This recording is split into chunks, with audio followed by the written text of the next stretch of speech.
Olá, eu sou a Flávia e a gente está aqui hoje para falar um pouquinho da proposta pedagógica que nós estamos trazendo com base no uso do livro de colorir Circulando por Minas Gerais. E essa proposta nós estamos trazendo em formato de projeto pedagógico. Afinal, como nós sabemos, os projetos pedagógicos têm sido uma estratégia muito utilizada na educação infantil por serem muito eficientes em trazer um tema e experiências diversas sobre esse mesmo tema. E isso acaba contribuindo muito com os processos de aprendizagem. Nesse sentido, nós pensamos na elaboração de um projeto pedagógico com base no uso do livro e nesse vídeo nós vamos falar um pouquinho sobre as bases teóricas que fundamentam as práticas que nós vamos propor.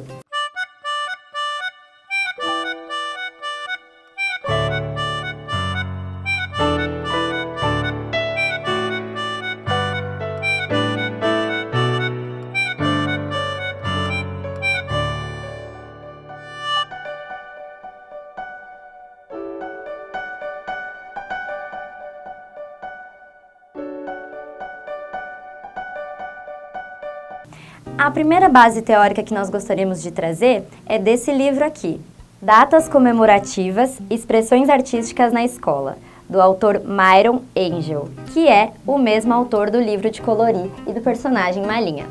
Bom, nós vamos falar especificamente da seção 1 desse livro, que traz uma contextualização inicial sobre o processo de educação, certo? Esse processo de educar, o fenômeno educacional que surge a partir do desenvolvimento da linguagem, né? Então tem como princípio fundamental a linguagem e transmissão de valores e padrões a serem seguidos dentro da convivência em sociedade. Então, a partir disso, a gente pode inferir que a educação do corpo está extremamente ligada ao fenômeno educacional.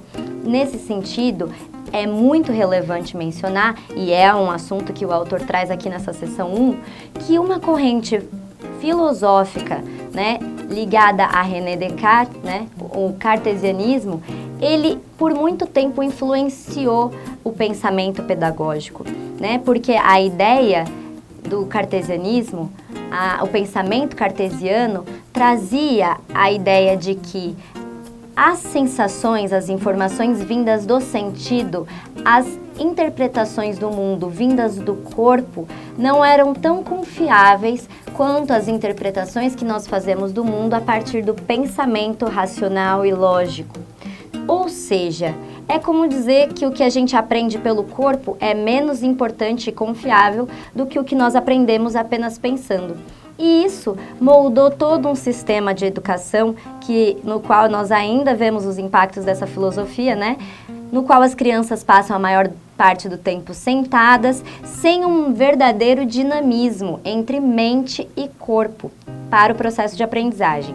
Mas hoje nós já sabemos que o corpo, ainda mais na educação infantil, é fundamental para o processo de aprendizagem. O movimento torna tudo mais significativo e mais prazeroso para as crianças. E é isso que vai fazer a aprendizagem ser ainda mais eficiente. Nesse sentido, o autor traz aqui as expressões artísticas como ferramenta para esse exercício da integração entre mente e corpo para a educação das crianças. E esse é um princípio fundamental que nós vamos buscar trazer nessa proposta de projeto pedagógico, porque o movimento é fundamental para que a criança seja educada de forma integral, de que ela exercite a sua personalidade, construa a sua personalidade paralelamente aos aprendizados que ela vai desenvolver ali na coletividade e com as propostas pedagógicas da escola. Para enfatizar um pouco melhor tudo que eu estou falando, eu vou ler alguns trechinhos aqui do livro para vocês. O primeiro deles é o seguinte: desenvolver uma prática expressiva no ambiente escolar significa trabalhar as múltiplas dimensões do ser criança, corporal, afetiva, cognitiva, expressiva e social. A escola precisa recuperar a liberdade de movimento que a vida na cidade grande e seu respectivo modelo de funcionamento escolar restringiram, impedindo as mais simples e fundamentais manifestações, como correr, pular, saltar.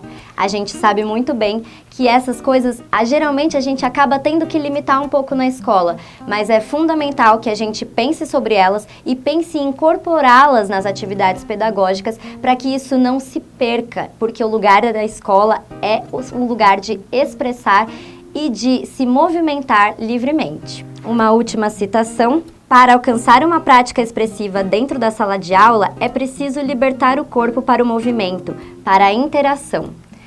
A partir dessas citações, a gente tenta trazer esses fundamentos para o projeto que nós vamos apresentar, mas é claro que nós sabemos também que os desafios da sala de aula são muitos. Afinal de contas, quando nós estamos com turmas grandes, um espaço restrito, é difícil a gente pensar em desenvolver atividades que sejam capazes de libertar esses corpos, de libertar essas expressões, né?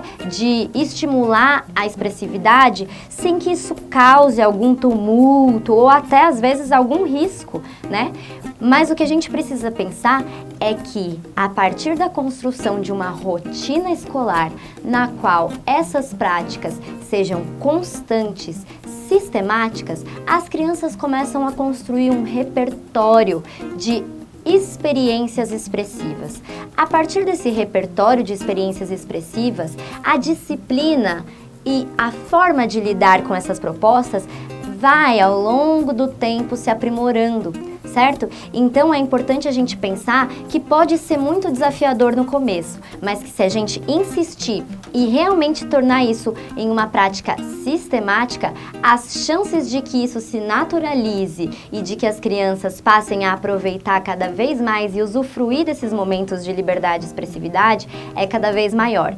E para ajudar a gente a pensar num jeito de estruturar essa sistematização, nós vamos falar também sobre a metodologia do ensino bilateral, que é uma proposta, uma possibilidade de incorporação dessas expressões, dessas propostas de dinâmicas expressivas na rotina escolar, para que esse repertório comece a ser construído. Então, até o próximo vídeo, onde nós vamos falar um pouquinho mais sobre essa metodologia, que também é uma base teórica da nossa proposta.